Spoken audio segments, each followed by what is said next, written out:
Nos encontramos en un museo especial. Es un museo de otro mundo. Este museo está ubicado cerquita, a orillas de la laguna La Milagrosa.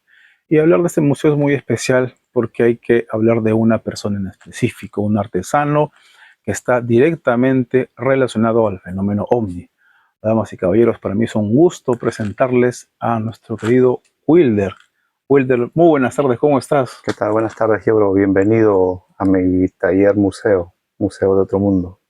¿Desde cuándo Wilder decide eh, convertir o enfocar su arte al fenómeno ovni? Sí, hace aproximadamente 8 años atrás. Inicialmente empezamos con el taller de artesanías, eh, bueno, con el fruto bandera que de Chile, que es el higo. Ujú. Y viendo la acogida de este producto, fue que decidimos ahondar más y nos recordamos lo que nos contaban familiares, los abuelos sobre los avistamientos de luces extrañas en el mar en épocas más o menos de cuando Chilca era administrado o por otras personas, o sea, cuando había haciendas en toda esta zona, ¿no? Entonces los abuelos comentaban de luces que salían del mar en épocas donde no había helicópteros, no había drones, no había satélites, ¿no? Entonces decidimos iniciar este proyecto de reproducir todas las historias haciendo pequeños platillos, ¿no? O sea, inicialmente no ha sido fácil, porque en ese tiempo la gente no estaba tan abierta a escuchar estas historias. Ujú. Inicialmente fue un poco duro, porque no, la gente lo tomaba en tono de burla o lo tomaba mal, ¿no? Había muchas críticas. Por decir, de 100 personas, el 80% eran puras críticas. Y el 20% eran personas que sí tenían conocimiento, sí tenían algún tipo de experiencia, y sí les causaba curiosidad y se acercaban a conversar, a compartir lo que ellos mismos habían vivido, ¿no? Al ver una artesanía, las personas que sí tenían experiencia se acercaban y comentaban lo que ellos habían visto también. Y una parte muy interesante que vamos a aprender el día de hoy, que yo he estado investigando, tratando de indagar, ¿no? ¿Por qué si Chilca se ha despuntado como uno, o si no el sitio o el lugar más caliente por antonomasia, así del fenómeno ovni, por qué el poblador de Chilca no cree mucho en el fenómeno ovni? Eso tú me acabas de mencionar ello, ¿no? Que ha sido difícil. Sin embargo, hay muchos pobladores que han tenido avistamiento, pero ¿cuál crees tú que ha sido la causa de que estas historias o estas vivencias desde mucho tiempo atrás, que han pasado de boca en boca, no hayan calado en la mayor, en el mayor número de pobladores? Y yo pienso que es porque, bueno, antiguamente había muchas necesidades y las personas estaban más preocupadas por temas económicos, porque antes la vida era muy difícil aquí en Chile, porque no había trabajo, no habían empresas como ahora que sí hay, ¿no? En ese tiempo toda la economía era en los meses de verano nada más, porque también hay cosecha de higo, pero los demás meses era difícil conseguir trabajo, la gente tenía que emigrar a otros lugares, no había algo en la que la gente pudiera obtener un ingreso. Entonces la gente está más preocupada por otros temas, ¿no? Posteriormente ya se ha ido poblando más toda esta zona y ahí ha habido ya más fuentes de trabajo, ¿no? Pero antiguamente las preocupaciones eran otras, ¿no? Había muchas necesidades en esta zona. O sea, digamos que por asuntos económicos, Uh -huh. estas vivencias o estas historias, estos testimonios, empezaron a quedarse relegados en el olvido porque no encontraban, más allá de causar impacto o, o una gran impresión, pero digamos que era una pérdida de tiempo porque necesitabas generar ingreso, no había trabajo, entonces la única manera de dedicarse a otras cosas. Sí, sí, por ejemplo, yo les cuento la experiencia de mi abuelo, cuando, bueno, mi papá tendría 6, 7, 8 años más o menos, porque eran mi papá, mis tíos, ¿no? El abuelo trabajaba en la hacienda que estaba por el Cerro Bandurria, por Ñave, y el abuelo trabajaba de noche. Entonces mi papá o mis tíos iban a llevarle la cena, ¿no? La preocupación del abuelo era cumplir su faena y que no les pase nada, ¿no? Porque siempre el abuelo comentaba que veía esas luces. Incluso comentaba de que incluso una cierta noche llegaba un olor medio extraño del mar, ¿no? Como algo quemado. Mm. En épocas donde no había absolutamente nada, nada de nada. Solamente habían plantaciones de caña, de camote o algodón, ¿no? Y como te digo, la preocupación era, o sea, de trabajar, cumplir la faena, obtener un ingreso y cuidarse de que no les pase nada con respecto a estas luces, ¿no? Que a veces incluso volaban bajito. Y según mi papá, también el abuelo le decía que tenga mucho cuidado, ¿no? Que no se acerque mucho a la playa donde están los matorrales. A veces mi papá me comenta que escuchaba como zumbidos o escuchaba como que las ramas crujían, ¿no? Cuando pasaban estos aparatos.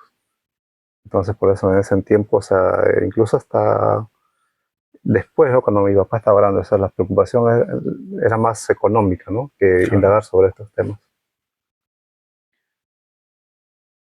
¿Qué crees tú que estas luces buscaban? O sea, decidieron coger a esta parte de Perú, a Chilca, como un lugar lúdico, como un lugar en el cual puedan distraerse, o tomaban energía de algún lugar. ¿Cuál es tu teoría? O si tú te has preguntado alguna vez. Claro, yo puedo tener una teoría, una hipótesis como la tienen todos, ¿no? Que solamente es una idea. eh, Comparando con otros lugares, Chilca tiene muchos minerales, hay mucha presencia de cuarzo en los cerros o incluso pienso que llegan hasta debajo del mar, ¿no? Ujú. De repente estos minerales sirven de algún tipo de, quizás para obtener energía o abrir un pequeño portal, ¿no? Eso es lo que hemos detectado también con los amigos. De repente algún tipo de energía, porque frente a Chilca hay una falla geológica que siempre en esta zona se sienten pequeños Ujú. temblores locales, más de, por decir, de 2 grados, que son casi imperceptibles, ¿no? Ah, mira. Ujú. ¿Desde cuándo tienes conocimiento de esta falla? ¿O es que ya te la han enseñado hace mucho tiempo? Desde hace mucho tiempo, incluso es casi imperceptible, pero cuando uno va por las construcciones, las veredas, te das cuenta de que las veredas se levantan ligeramente, ¿no? Por partes. Incluso cuando hemos estado cerca del mar, Ujú. donde la tierra es arenosa, uno deja una mesa nivelada y al siguiente día cuando vienes te encuentras que la mesa está desnivelada, ¿ya? Por más que uno empareje el suelo y todo, te das cuenta que siempre hay un movimiento de tierras. O sea, ligeramente se eleva por partes. Esas son eh, las vibraciones que llegan de esta falla, que son casi imperceptibles, ¿no? O sea, es una falla geológica exclusiva de Chilca. Sí, es una falla que está frente a Chilca. Entonces, da la coincidencia que estos fenómenos también se ven cerca de esta falla, ¿no? Eh, ¿En qué momento crees tú que el fenómeno ovni en Chilca empieza a tomar cuerpo nuevamente? Si es que alguna vez lo perdió por asuntos económicos, ¿no? Bueno, en mi caso, yo voy a contar lo que me pasó a mí. Como te dije, hace 8 años o 7 años empezamos con el tema de reproducir lo que los abuelos veían, los platillos. Y al principio no fue fácil. Pero yo recuerdo que hubo un suceso en Miraflores, cuando creo que el congresista que ahora es, o el alcalde que ahora es Reyardo, Claro, sí, sí. hizo un avistamiento en Miraflores. Y hubo mucho rebote en los medios de comunicación. Mucho, mucho. O sea, la gente parece que empezó a interesarse. Y recuerdo que, bueno, para mí, o sea, lo que yo percibí, porque yo estoy en contacto siempre con el público, con los clientes, con la gente, ¿no? Entonces, pasó una semana y yo veía que la gente como que ya había cambiado de forma de pensar. O sea, ya no habían burlas, ya no habían críticas con respecto a las navecitas, ¿no? Sino que ya había interés. Como te digo, esto es hace como 8 años atrás. O sea, como que hubo un quiebre, o sea, hubo más interés en saber más sobre este fenómeno y la gente venía a averiguar, a querer saber. Y de lo que antes eran críticas y burlas sobre ese tema, ya desaparecieron completamente. Pero digamos que el poblador medio de Chilca tuvo que ver en un canal de señal Ujú, abierta una noticia de OVNI para recién volver a ver y cuestionarse si lo que ellos estaban o lo que ujú, comentaban ujú. no era algo ficticio, sino que era real y por ende pues tomaron otro tipo de actitud, ¿no? Sí, sí, sí. Aparte esas mismas burlas también lo sentían los mismos pobladores. Cuando los pobladores contaban lo que habían visto, sus experiencias, eh, yo por comentarios de algunos vecinos escuchaba también las críticas de la gente, los visitantes, ¿no? Ujú. Por eso que ellos nunca contaban lo que habían visto. Hay muchos testimonios que se han perdido porque la gente tenía temor a que si contaban iban a recibir críticas o algún tipo de burla, ¿no? Los iban a menospreciar. Sí. Tú como artista, Wilder, ¿cuál crees que ha sido el impacto de dedicarte a hacer esculturas con tendencia o con referencia al fenómeno OVNI? ¿Cuál crees tú que ha sido el impacto en las Ujú. personas? Sí, yo me he dado, bueno, el análisis que yo he hecho es que a veces muchas personas han tenido un testimonio, han tenido un avistamiento y al ver en físico lo que ellos han visto, entonces ellos como que reafirman, se sienten un poco más seguros lo que han visto, piensan que ya no ha sido algo que se lo han inventado o imaginado, ¿no? Ujú. Entonces ven en concreto lo que ellos han visto, ¿no? Y se sienten un poco más seguros de sentirse, de abrirse, de contar, de compartir la experiencia que han tenido. Bueno, a inicio de los 80, finales de los 70 es el punto álgido que se conoce de lo que pasó lo que sucede en Papaleón, ¿no? Eh, con los apunianos, ¿no? ¿Crees tú que ellos mismos eran estas luces que se veían en Mandurria o frente al mar, o son otro tipo de civilización? ¿O No, son varios tipos de civilizaciones las no, que vienen? es lo mismo porque según lo que me narra el abuelo, Ujú. es que salían de Ñave y coincide porque en la parte, o sea, la parte de abajo es Ñave y la parte de los cerros es Papaleón. O sea, es la misma ruta. O sea, hay una coincidencia, ¿no? De repente, en la parte de los cerros, ellos hacían quizás una pequeña parada o de repente buscaban algo, ¿no? Con respecto al tema religioso, ¿cuánto crees tú que afecte esto directamente o cuánto haya afectado a las historias del fenómeno OVNI? ¿Y actualmente tiene alguna injerencia con respecto al tema ufológico? ¿Lo ven como algo malo, bueno? O sea, ¿influye demasiado o no? Mm, bueno, Chilca es un lugar donde se progresa mucho la fe cristiana. Ujú. Bueno, semanalmente siempre se festeja algún tipo de santo, ¿no? No todas las personas son libres de creer o tener fe y, bueno, la religión que deseen, ¿no? Claro. Eh, yo pienso de que estas personas creo que viven muy, muy aparte, o sea, siempre su fe, pero o sea, con respecto al tema OVNI no lo relacionan, al menos aquí no. Así como he visto en otros lugares que ya están fusionando la religión con el tema ufológico, ¿no? No, Ujú. aquí no se da eso. Digamos que van por caminos Sí, separados. sí, sí. No necesariamente alguien ve una persona religiosa, digamos acá ve un hombre y dice, eso es algo malo, algo bueno, sino simplemente lo menciona como un platillo volador y ya está. Exactamente, o sea, va por separado, ¿no? Porque aquí profesan bastante, hay mucha devoción a la Virgen de la Asunción, a la Virgen de la Candelaria, que son temas muy separados, ¿no? Vamos ahora con un asunto muy importante, el Cerro La Palapa. Hablemos sobre estas construcciones modernas, famosísimas que se han vuelto ahora, ¿no? El Apu Puncuyaya. Cuéntanos un poco de la Ujú. historia y cuál fue la motivación al hacerlo un poco más conocido. Sí, eso era una inquietud, como ya empezamos a hacer estudios sobre el tema ufológico, Mm. entonces con un amigo empezamos a indagar, a preguntar qué es lo que había arriba. En ese tiempo, hace 10 12 años atrás, Había mucho desconocimiento de lo que había. Preguntábamos qué había y nadie sabía darnos razón, qué es lo que había arriba, ¿no? Y entonces nos dimos un tiempo para, después, después de varios meses todavía, porque las salidas las hacíamos cada 2 meses, cada 3 meses, ¿no? Por el tema del tiempo. Ujú. Entonces, lo que los pobladores siempre nos recomendaban que no subiéramos, porque arriba se veían sombras, se veían seres, se veían objetos que asustaban a la gente, que a partir de las 6 nadie podía subir. Entonces, lo que más teníamos nosotros era recomendaciones así que tengamos cuidado, ¿no? Los pescadores eran los únicos que subían y bajaban hacia la zona del mar para hacer su faena de pesca. Y en eso contactamos con un vecino que nos contó la experiencia de un pescador que nos decía que ese pescador hacen dos turnos, unos pescadores que salen en la mañana y pescadores que salen en la noche. Entonces un pescador que subía en la noche arriba en la plataforma vio como dos columnas de roca se abrían y sobre ese y ingresaba una nave, ¿no?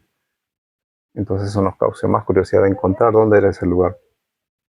Y bueno, entonces quedamos para hacer la expedición un día y fueron varias veces, ¿no? Porque primero llegamos a La Palapa a ver lo que es el tema de las ruinas, a indagar Mm. sobre qué era, sobre la historia, bueno, el trabajo que había hecho, si no me equivoco, es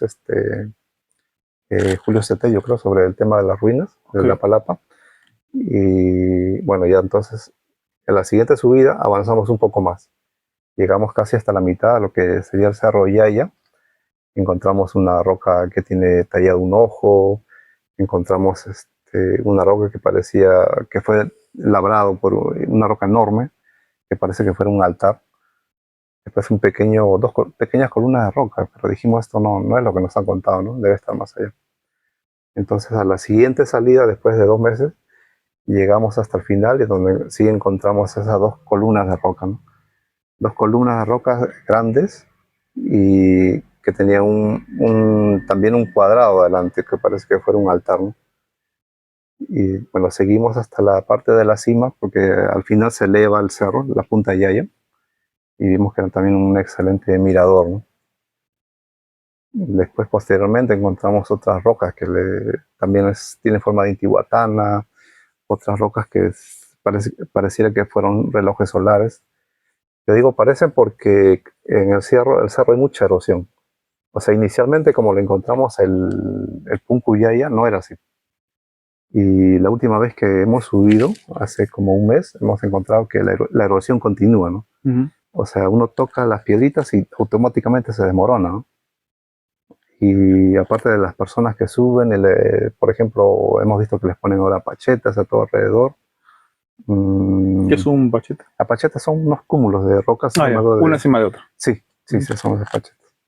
Bueno, cada persona que viene con su forma de pensar, pone piedritas, ¿no? Le agrego un poco de Sí, historia. o le escriben su nombre, o sea, agarran las piedras y escriben su nombre, cosas así, ¿no? Digamos que estos dos exploradores iniciales a los cuales muchos le debemos, incluyéndome, el conocimiento, esta afición por subir el cerro La Palapa, uno eres tú y el otro es el chino César. Sí, el amigo César. Sí, Claro, sí, sí. es muy importante. A mí me interesa mucho reconocer a las personas que inician un camino y bueno, merecen siempre ser recordadas por ello, ¿no? Sé que Sí. agradecemos mucho, tenemos con nosotros acá a Wilder, espero encontrarme también un día de estos con mi queridísimo y entrañable César, Ujú, para también nos pueda contar sus historias. sí. Y pues, Y posteriormente, o sea, eso fue una salida que, bueno, recibí la visita de familia ujú, y, bueno, ellos estuvimos en la playa de Yaya, ¿no? Y, bueno, como ellos querían venir a bañarse, entonces estaban bañándose y yo estaba un poco aburrido porque dije, tengo que esperarlos a que salgan todavía, ¿no? Entonces se me ocurrió trepar por el lado de los pescadores, por donde ellos suben a hacer su faena, pero hay otro camino que sube directamente al cerro Yaya. Entonces yo subo por ese camino para explorar también por esa zona y era otro paisaje, ¿no? Otro paisaje, otros caminos. Eh, entonces caminando al lado izquierdo Me senté en unas rocas, primero fue inicialmente, ¿no? Me senté en unas rocas y no sé cómo se me ocurre con una piedra pequeña tocarlas y siento el sonido que tenía como de hierro, de metal, ¿no? Me causó mucha curiosidad y seguí tocándolas. Eran tres las que estaban ahí, que estaban al borde del abismo, ¿no? Y me quedé un poco asombrado. Incluso mandé el video a unos amigos que también se quedaron asombrados, ¿no? Porque no sabían que existían estas rocas campana en el Ujú. cerro. Y después ya con los amigos, cuando hemos subido con César, hemos ido ya buscando más piedras, hasta que llegamos a la que ahora es más conocida, que es la roca campana más grande, que tiene un sonido fuerte, ¿no? Incluso las que la rodean también tienen otro sonido también igual así de campana. Y ya posteriormente ya se ha ido viralizando y ya la gente ha ido conociéndolas, ¿no? Y buscando más, porque en el cerro no son las únicas, sino son varias las piedras que tienen ese sonido como si fuera el sonido de una campana, ¿no? Desde el punto de vista tuyo, igual el de César, mágico, místico, el interactuar con estas enormes piedras a los cuales ustedes le han visto forma, escarbarlos para ponerlos un poco más presentables. Hay posturas y posturas, ¿no? Pero, ¿qué es lo que sientes tú que a través de esta acción has logrado hacer en otras personas? Sí, por ejemplo, he recibido la visita de muchas personas que vienen a hacer investigación, ¿no? Y, por ejemplo, vienen con sus aparatos, vinieron a hacerle videos. Ujú. Por ejemplo, en un caso que subieron con las cámaras a hacer un video, al llegar al portal, las cámaras estaban descargadas, ¿no? Entonces eso también era algo muy curioso de saber que, al menos en nuestra idea, es que el cerro tiene mucha energía, pero hay determinados momentos en que la energía sube o la energía baja, ¿no? Por eso es que se absorbe las baterías. Incluso vinieron con brújulas, vinieron con Ujú. imanes de neomidio, y descubrieron que estas dos rocas tienen su magnetismo. Claro, su composición, Sí, también algún elemento de ferrita, ujú, de hierro, ¿no? sí, sí. Bastante interesante. Y también hay personas que he visto que, bueno, que vienen con sus brochas a sacar un poco de tierrita, a ver que si encuentran algo adentro. Porque hemos encontrado que le han hecho excavación pensando de que abajo hay algo, ¿no? Pero no, no, lo único que hay es tierra nada más. Claro, al tener un cerro tan místico cerca al alcance de cualquiera, Ujú, porque subir el cerro te toma, si estás sí, en un buen estado físico, menos de 20 minutos, ¿ah? Pero si es un estado físico natural, normal, de una persona corriente, lo haces en media hora, ¿no? ujú, No es con unos cuantos descansos ujú, llegas sin problema. sí, Y esto permite que muchos aficionados, muchas personas que tengan eh, esa explosión interna de querer investigar, de querer saber más, pues se compren sus accesorios, suban, estén moviendo, estén eh, intentando descubrir, ¿no? Algo, sí, un no sé qué que está presente. ujú, Hablemos ahora de algo que nos importa mucho, que es la construcción que esté encima es este rectángulo, ¿no? Habíamos conversado previamente, yo te decía que estoy seguro por el tipo de construcción que tiene una firma moderna, rural moderna, ¿no? No es antigua y tú me lo estabas confirmando así. Pero mi pregunta es que me puedas contar a detalles qué información has tenido tú acerca de tus antepasados, de qué ujú. cosa hubo en este lugar que promoviera a que los pobladores de esta zona arriba puedan construir algo encima en honor a qué, ¿no? Sí, nosotros lo que incluso hasta hace 7 años atrás, bueno, yo lo he detectado porque siempre estoy aquí en la laguna, ¿no? En determinadas fechas del año bajan personas de la quebrada, bueno, Mm. que yo pienso de que no quieren ser, o sea, que se les reconozca, que se les vea, ¿no? Porque vienen separados en diferentes grupos, ¿no? Quebrada Entonces, seca, ¿no? si la la quebrada seca de Mm. Chilca suben al cerro Yaya Y imagino que arriba le dan un pequeño, una pequeña ceremonia, un ritual, de repente herencia de los antepasados, ¿no? Ujú. Que antiguamente ellos siempre bajaban a este cerro. Parece que es una tutelar y es una costumbre que todavía se mantiene en ellos. Eh, en, en este cerro hay diferentes puntos, ¿no? Por ejemplo, en la zona de la pirámide, le decimos pirámide, una pirámide trunca porque si uno lo mira por el lado posterior o los costados, te das cuenta que hay como si fuera un rectángulo, varios rectángulos en la Sí, base, está escalonado. sí, Eso lo estaba escalonados, viendo de lejos. entonces parece que tendría una función, pero también en la parte de la base, aparte de los andenes, parece que ha habido como una pequeña formación, como una terraza, donde algunas personas que han subido les he visto que han regresado con unas piedras talladas.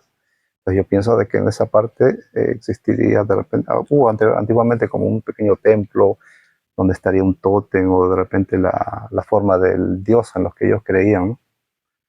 Y en la parte más baja también existe una pequeña pirámide que está enterrada. O sea, es casi imperceptible, pero si uno lo mira de otro ángulo, te vas a dar cuenta que las piedras que están colocadas no están en forma cuadrada, sino que están así, en forma así como en diagonal. Ujú. Entonces, Trapezoidal. trapezoidal, y entonces te das cuenta que eso también ha sido una pequeña pirámide, ¿no? Me estabas contando que antes de que realizaran esta construcción de piedra sobre piedra, ¿no? Un poquito tosca, habían círculos. Sí, bueno, las personas antiguas comentan de que no era cuadrado, ¿no? Sino que ahí habían dos círculos. Eso también, de repente los antiguos harían esa construcción, de repente tendrían un tipo de simbología, un tipo de significado esos dos Mm. círculos, ¿no? Porque cada uno, ejemplo, cada grupo o le puede dar su significado, ¿no? Pueden decir que son círculos para la meditación o para propiciar algún tipo de comunicación, ¿no? Pero igual es bastante, o se presta mucho a la suspicacia Ujú. de conocer un lugar que tiene historias desde muchísimo tiempo atrás de avistamiento de luces y que en un cerro, digamos, más importante, bueno, que también está más a la vista y de más fácil acceso, existe en la parte superior una pirámide, una especie de pirámide tradicional, porque aún no está desenterrada completamente. Así se pueden ver por desde lejos, que se presta mucho a darle fuerza a esta hipótesis, ¿no? Yo también me sumo a ello, ¿no? Eh, ¿Por qué hacerlo en un lugar donde hay tanto avistamiento de luces? Es que quizás necesitaban esto para hacer algún contacto directo con seres que venían de otro lado o Ujú. simplemente hacer un pago como en cualquier otro punto del lugar. O sea, pero bien también hubieran podido haberlo hecho como se hacen los pagos en cerros tutelares en los cerros que están a la frente, pero no, es como que fuera un cerro especial, como que Ujú. sí se siente un asunto energético que está directamente relacionado a los materiales que ahí están, ya que es conocido que dependiendo del material de algún lugar, el cuerpo se siente más en concordancia. O sea, eso no es ni algo misterioso, ni algo Ujú. posible, no, sí se da, ¿no? Solamente que nos ha costado mucho tiempo y sobre todo a la ciencia le ha costado mucho tiempo entender y comprender el testimonio de algunas personas que decían, voy a este lugar a este lugar y me siento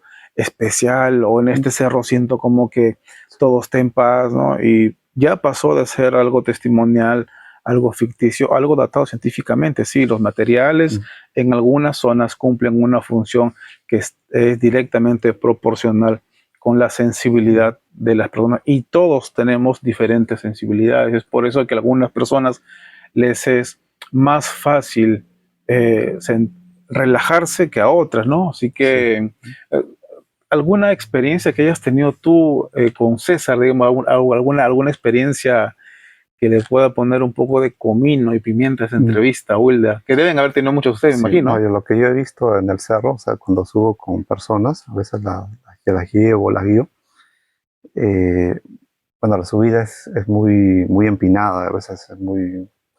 Hay que descansar. Las personas que no tienen buen físico les cuesta llegar y les cuesta mucho llegar. Pero una vez que se recorren en la parte de la cima, se sienten más ligeras, ¿no? Mm. He visto, o sea, los he visto, o sea, casi prácticamente llegar gateando, arrepentidos de querer subir, ¿no? Por el enorme esfuerzo que han hecho. Y prácticamente llegan arriba agotados y ya no queriendo hacer nada, ¿no? Pero están un rato en la cima y siento que se les va todo el cansancio, todo el, quizás el estrés que traen, ¿no?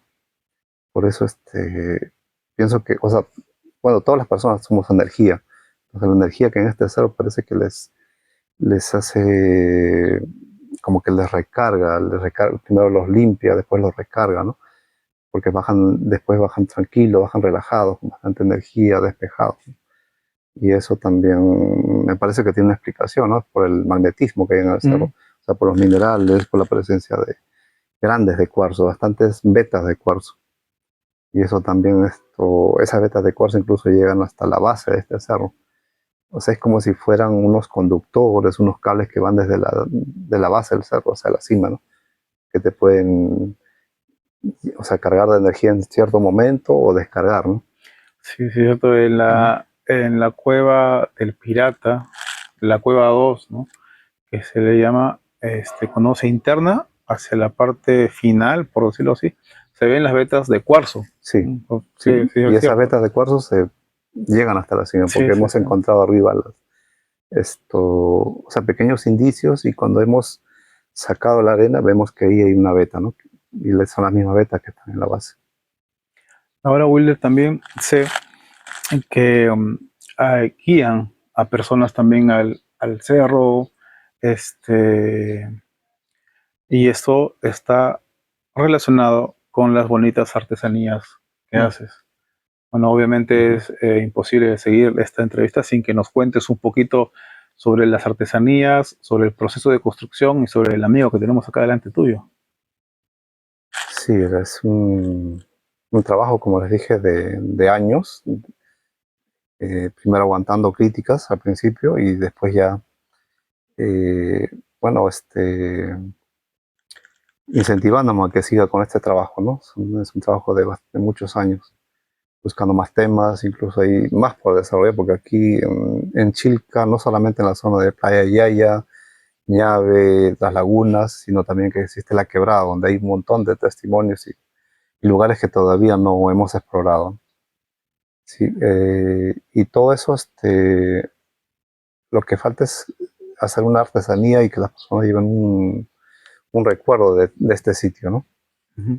Y lo que tenemos ahorita es poquito con todo lo inmenso, lo inmenso que, testimonios, bastantes ideas que hay Falta algunas, aquí en Chilca. falta algunas artesanías Sí. de los aponianos, ¿no? Sí, también hacemos de los pleiadianos, que Sí. Ah, también mira. ha habido algunos casos de personas que han visto así estos seres, ¿no? Bueno, igual chicos, para contarles, estoy muy agradecido, Wilde, por la entrevista.